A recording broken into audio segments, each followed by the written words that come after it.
3 बार बोलेंगे। श्री कृष्ण गोविंद हरे मुरारे, हे नाथ नारायण वासुदेव।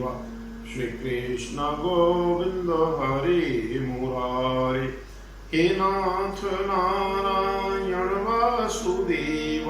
श्री कृष्ण गोविंद हरे मुरारे, हे नाथ नारायण वासुदेव। समस्त देवियों और सज्जनों, श्री कृष्ण के चरित्र के अनुरागियों, भगवान श्री कृष्ण के विराट व्यक्तित्व पर उन्हीं की प्रेरणा से मैं यह श्रृंखला प्रारंभ कर रहा हूं और इस श्रृंखला का वक्ता। कृष्ण जैसा विराट व्यक्तित्व आज तक इस पृथ्वी पर तो नहीं आया है। जिसे कहते हैं वे संपूर्ण कलाओं से संपन्न अवतार थे। उनका जीवन अद्भुत है।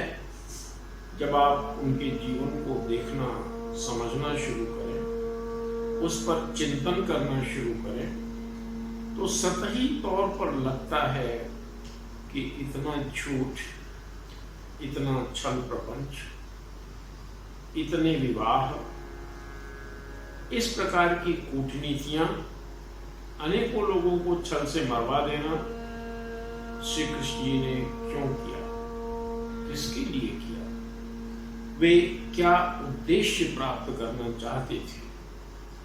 इन्हीं प्रश्नों पर इस श्रृंखला में मैं उन्हीं की प्रेरणा से आपसे बातचीत करता रहूंगा। एक मैं उदाहरण आज ले रहा हूं। वह उदाहरण है गुरु द्रोणाचार्य का छल से मरवाया जाना। आप जानते हैं द्रोणाचार्य छल से मरवाए गए। जयद्रथ के साथ भी छल हुआ और कर्ण के साथ भी छल हुआ। ऐसा उन्होंने क्यों किया? द्रोणाचार्य तो बड़े महान आदमी थे, कर्ण भी महान दानी थे। कर्ण और द्रोणाचार्य महान होते हुए भी ये किस अन्यायी का साथ दे रहे थे, यह कहीं ज्यादा विचारणीय विषय है। क्योंकि दुर्योधन को शक्तियां तो व्यक्तिगत जीवन में जो महान लोग थे, भीष्म पितामह, द्रोणाचार्य, कर्ण, कृपाचार्य इत्यादि लोगों से मिलती थी। इस नाते पहले उसे शक्ति प्रदान करने वाले लोगों का विनाश करवाना आवश्यक था। द्रोणाचार्य के साथ छल हुआ, पर उसकी पहले हमको ये देखना होगा कि द्रोणाचार्य का व्यक्तित्व किस प्रकार का था, वे कौन थे।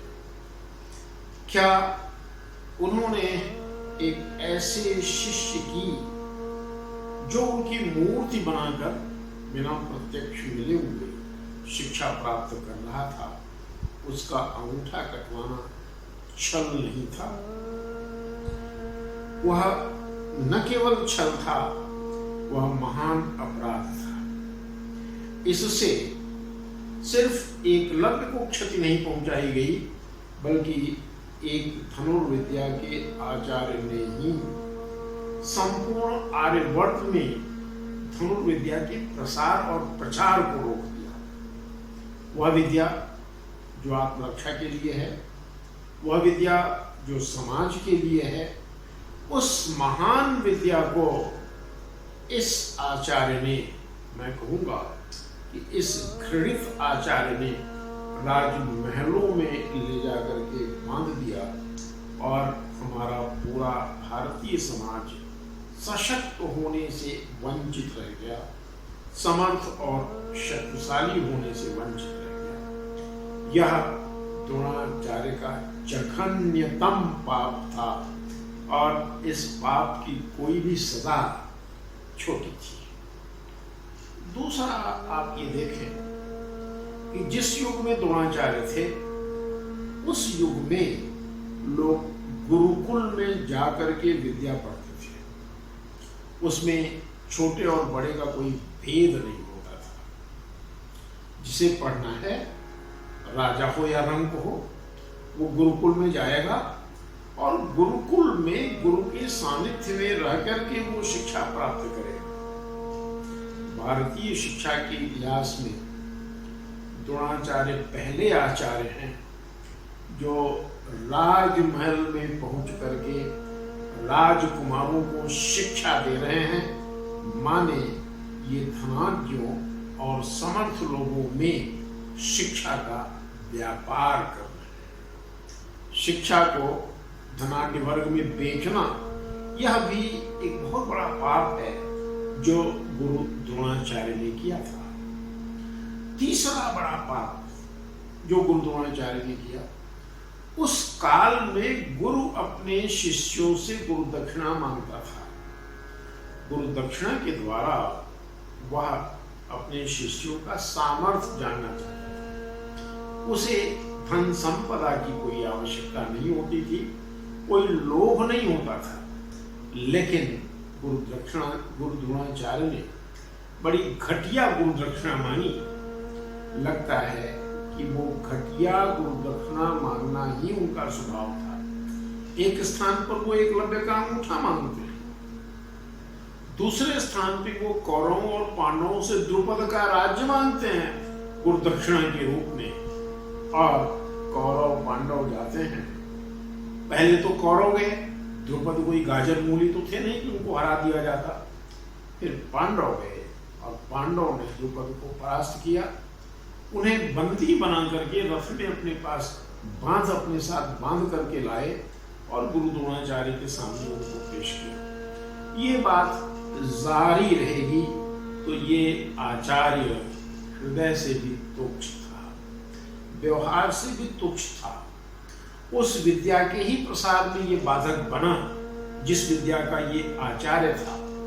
विद्या कुलीनों तक रहे, राजवंशों तक रहे, ये जन सामान्य में न जाए, एकलव्य का अंगूठा कटवा करके उन्होंने यही किया है। बात आगे बढ़ती है, द्रुपद वाली बात भी मैं उठाऊंगा।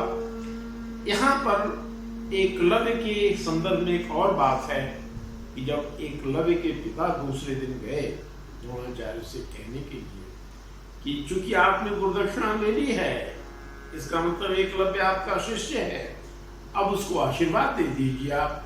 तो यह धनुर्विद्या का महान आचार्य आशीर्वाद देने से भी मना कर देता है।